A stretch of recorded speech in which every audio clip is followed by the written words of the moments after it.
Bonjour à toutes et tous, je suis trop contente de vous retrouver aujourd'hui dans une nouvelle vidéo, tout particulièrement puisque vous l'aurez compris avec le titre, on va parler des magasins Action. Ces magasins là sont clairement magasins fétiches, je les adore, j'aime trop, on y trouve de tout et à des prix défiant toute concurrence. J'adore y passer des heures à chiner, à farfouiller, à trouver des idées, etc. Et vraiment j'adore les magasins Action, donc j'ai eu encore envie de faire une vidéo sur ces magasins là. Alors pour le coup je vais pas vous parler aujourd'hui de maquillage ou bien de produits what the fuck que l'on trouve là-bas. Non, je me suis attardée un petit peu plus sur leur rayon création, leur rayon papeterie et j'avais envie de crash tester avec vous les DIY qu'ils proposent. C'est vrai qu'Action propose depuis un petit moment, ça fait un petit moment que j'ai vu ça, oui, des kits en fait de DIY pour créer des choses à la maison nous-mêmes. Voilà, je me suis dit qu'est-ce que ça vaut? Est-ce que ça vaut vraiment le coup? Est-ce que les produits à l'intérieur sont bien et tout? Je savais pas trop à quoi m'attendre et du coup j'ai préféré faire ça en vidéo pour vous montrer le résultat. Donc j'en ai choisi deux et j'ai également opté pour un DIY que j'ai créé de toutes pièces dans ma tête. Alors j'ai rien créé d'exceptionnel, vous le verrez par la suite, mais j'ai décidé d'utiliser autre chose qu'un kit, c'est-à-dire d'utiliser les produits qu'il proposait et du coup je vous laisserai découvrir tout ça au long de la vidéo. Voilà, c'est à peu près tout. Mea culpa, vous allez voir, je suis naze, mais alors archi nulle en tout ce qui est création, art visuel, conception de l'art et tout. Je suis vraiment une quiche, hein, donc mea culpa, je sais, vous allez voir, il y a plein de choses que je rate, mais bah voilà, c'est comme ça, je suis naze et si vous voulez rigoler sur certains trucs, et je vous laisse avec la suite. On commence donc avec le premier DIY qui est celui-ci. Voilà, je vous le montre, c'est cette boîte là, donc là je l'ai déjà utilisé. Il s'agit en fait d'un kit pour créer son propre tote bag. Alors l'idée qui m'a séduite, c'est vraiment de pouvoir personnaliser son tote bag, de le faire à son goût, etc. Et c'est vrai qu'étant une fan inconditionnelle des tote bags, c'est-à-dire que j'en utilise pour le travail, pour la danse, pour les courses, bref, dans ma vie quotidienne et que j'en ai 36 milliards à la maison sans jamais réussir à mettre la main dessus, c'est un vrai problème existentiel dans ma vie, hein. Je me suis dit que ce kit là était fait pour moi puisque vraiment les tote bags m'accompagnent tout le temps, c'est-à-dire j'ai toujours un tote bag avec moi et voilà, l'idée de le personnaliser, de le faire à son goût, j'ai beaucoup aimé. Je me suis dit que ça serait très sympa à tester, donc voilà, je vous laisse découvrir le résultat en vidéo et je vous retrouve juste après. Alors pour ce DIY numéro 1, nous avions donc dans le kit un tote bag qui était bien plus petit que prévu, également des pochoirs avec de l'écriture ou bien des formes, de la peinture et une petite éponge. Première chose, j'ai bien évidemment étalé le tote bag le plus possible et j'ai choisi un pochoir, celui avec les écritures. J'ai préféré le scotcher pour éviter qu'il bouge sur le sac en fait au moment où j'allais tamponner la peinture, j'ai trouvé ça plus adapté. Ensuite, j'ai décidé de choisir la peinture noire parce que vous savez que le noir et moi c'est la vie et la peinture avait vraiment du mal à sortir. Elle était relativement sèche dans le petit pot et j'avais beau appuyer comme une forcenée, il n'y avait pas grand chose qui sortait, donc bon, j'essayais quand même, je me disais que peut-être il en fallait très peu, mais ça ne fonctionnait pas. Ensuite j'ai opté pour humidifier un petit peu l'éponge pensant que ça allait diluer un petit peu la peinture et en fait pas vraiment, ça n'a pas fonctionné non plus. J'avais beau appuyer sur la peinture, rien ne sortait et ça ne transférait pas sur le sac. Et puis là tout à coup, je m'en suis mis partout jusqu'à en avoir sur la joue, ça a complètement explosé et là pour le coup j'avais pas mal de peinture sur l'éponge, ça a bien marché, j'ai réussi à tamponner tout le long du pochoir, c'est ça que je voulais dire. Et il m'a fallu pas mal de peinture en fait, vraiment le sac avait tendance à boire pas mal de peinture et c'est vrai que arrivé en bas de la phrase, j'arrivais à court de peinture noire et vraiment j'ai eu un peu de mal à finir. C'est pourquoi j'ai choisi d'opter pour la peinture rouge, ensuite pour la genre d'arabesque que l'on retrouvait en bas de l'inscription. Voilà, et cette fois-ci cette peinture était bien plus facile à utiliser puisque beaucoup plus liquide en fait, beaucoup moins compacte. Ensuite j'ai décidé d'utiliser d'autres pochoirs, ceux-ci étaient prédécoupés en fait, il fallait juste enlever les petits morceaux et là c'était pas franchement pratique avec l'éponge puisque l'éponge était bien plus grosse que le pochoir, on avait tendance à dépasser et tout, ça faisait pas très joli. Et en attendant, qui c'est qui fait n'importe quoi pendant que je me lave les mains, je vous laisse découvrir.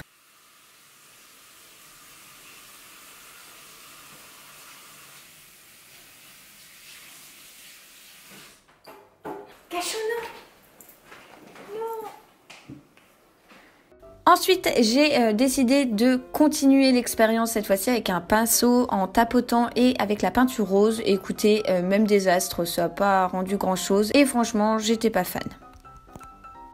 Bien, comme vous avez pu le voir, la peinture et moi ça fait deux. Cachou adore tremper ses pattes dans la peinture qui n'est pas du tout sèche. Bref, je vous passe les détails, mais voici le résultat final comme vous avez pu le voir dans la vidéo. Donc la grosse déception, la première déception dès l'ouverture du pack, c'est que le tote bag est tout petit. Sur l'image, en fait, on nous montre vraiment un tote bag qui est grand quand on voit par rapport au buste de la nana, et nous on se retrouve avec une petite poche. Voilà, ça me fait penser aux poches dans lesquelles on met les pointes ou quoi à la danse. C'est vraiment tout petit, ça n'a pas grand intérêt. Si je vais faire des courses avec ça, je vais pas faire grand chose. Je peux même pas y rentrer un cahier pour l'école.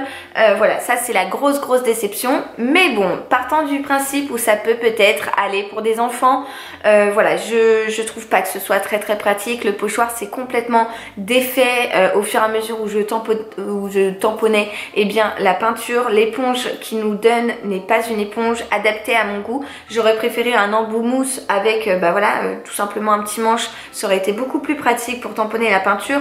En plus de ça, moi la peinture était quasi sèche et quand j'ai vraiment voulu la faire sortir, elle a à moitié explosé, surtout avec de la peinture sur la joue. Enfin voilà, c'était pas canon. En plus, voilà, comme je vous le disais, c'était pas une éponge qui était très adaptée parce que du coup, forcément on débordait quand on voulait faire un petit truc, un petit symbole ou quoi. Le problème qu'il y a également, c'est que ça a transféré derrière. Si j'avais su, j'aurais glissé une planche de carton entre les deux. Du coup derrière ça fait ce genre de truc, tout taché et tout. Voilà, c'est pas le meilleur DIY que j'ai fait. J'ai été un petit peu déçue. J'ai essayé même après avec un pinceau. Normalement je vous aurais montré. C'est pas voilà, le résultat est pas canon. Bon voilà, c'est pas le gros coup de cœur pour celui-là. Donc je sais pas si je valide ce crash test. Je veux dire bof. On passe maintenant au deuxième DIY qui est celui-là. En fait c'est un kit qui est proposé donc chez Action avec quoi faire en fait, vous savez, un lettrage. Alors là on vous proposait d'écrire le mot love avec tout simplement du fil. Vous avez du fil de fer et vous avez comme une laine qui est enroulée par dessus, et c'est à vous de tourner le fil de sorte à réussir à écrire love. Voilà, je trouve ça très joli. Moi je l'ai pris en bleu puisque notre chambre à Dadou et moi est accessoirisée en bleu essentiellement, et du coup je me suis dit que le love ça ferait super mignon. Donc voilà, je vous laisse découvrir le DIY et je vous retrouve juste après. En ce qui concerne maintenant le DIY numéro 2 et l'inscription Love, eh bien vous aviez dans le kit une grande affiche avec comme un chemin à suivre pour le fil de fer. Il y avait également à l'intérieur le fil de fer avec la laine bleue et quelques perles avec la ficelle. Sur la grande affiche on vous disait dans quel sens faire, etc. C'était un petit peu les instructions. Et puis alors là, la première étape était de démêler le fil de fer. J'ai vraiment galéré, il partait dans tous les sens. Vraiment ça a été un vrai casse-tête pour moi, ça m'a énervée. Et ensuite, j'ai donc commencé à suivre le chemin prévu par le fil pour écrire le mot love. Voilà, alors le mot love by Lulu en fil de fer, ça ressemble à tout sauf à du love. Mais vraiment, je vous assure, j'y ai mis du mien. J'ai essayé tant bien que mal, mais le fil de fer avait vraiment tendance à rebiquer. En plus de ça, Cachou avait très envie de jouer avec le fil puisqu'il rebiquait. J'ai essayé de le passer dans tous les sens, de bien faire, d'appuyer dessus, de faire en sorte que ça ne rebique plus, et j'ai quand même vachement galéré. Mais voilà, au début ça ressemble à quelque chose. Quand je le tiens, bon, on lit que c'est love, mais ça fait pas très joli.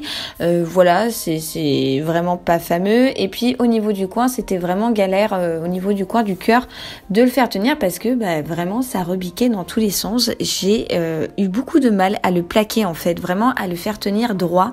Donc voilà, après j'ai ensuite essayé de mettre le fil pensant que ça pouvait aider. J'ai donc déballé la petite poche qu'il y avait pour cet effet avec la ficelle à l'intérieur et les petites perles.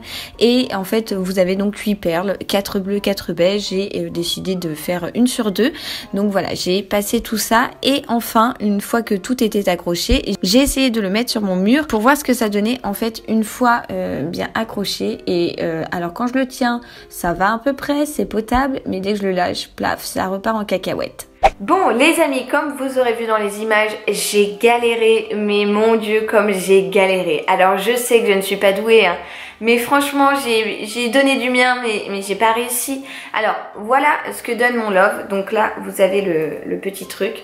En fait le problème, bah voilà c'est ça, c'est que le problème, vous voyez en soi le love, il est pas trop dégueu. Mais alors déjà le problème c'est cette ce fil là, cette ficelle qui est à mon sens beaucoup trop courte, puisque en fait ça nous fait, voilà, ça fait vraiment remonter le love comme ça, donc ce qui fait qu'il est illisible. En plus de ça, comment vous dire, le fil de fer est très difficile à manier, c'est-à-dire que même à plat, il avait tendance à rebiquer dès que je le manipulais pour créer une lettre, et c'était complètement infaisable en fait, vraiment c'était infaisable, j'ai pas du tout réussi. Alors je pense que des gens beaucoup plus doués que moi arriveront très certainement, mais clairement moi j'ai lâché l'affaire, ça a fini par m'énerver, vous pouvez pas savoir comment. Voilà, ça m'a vraiment agacée, puisque le love était écrit, vous voyez, le love est écrit quoi, mais voilà, ça ne fonctionne pas. Là comme ça on dirait, je sais pas, un bordel de fil, on comprend pas trop à quoi ça correspond, et c'est vraiment dommage. Donc voilà, donc ça fait 36 milliards de fois que je dis donc, mais je vais le redire, puisque donc ce DIY je ne le valide pas, parce que pour moi c'est pas très bien adapté. Je sais pas, le fil de fer il y a un problème, la ficelle est beaucoup trop courte, et puis ça fait pas quali. Voilà, ça fait pas quali, j'ai pas surkiffé. Même là vous voyez, j'ai fait le petit coin pour le cœur, et en fait on a un morceau de fil de fer qui déborde, qui est venu percer en fait la laine.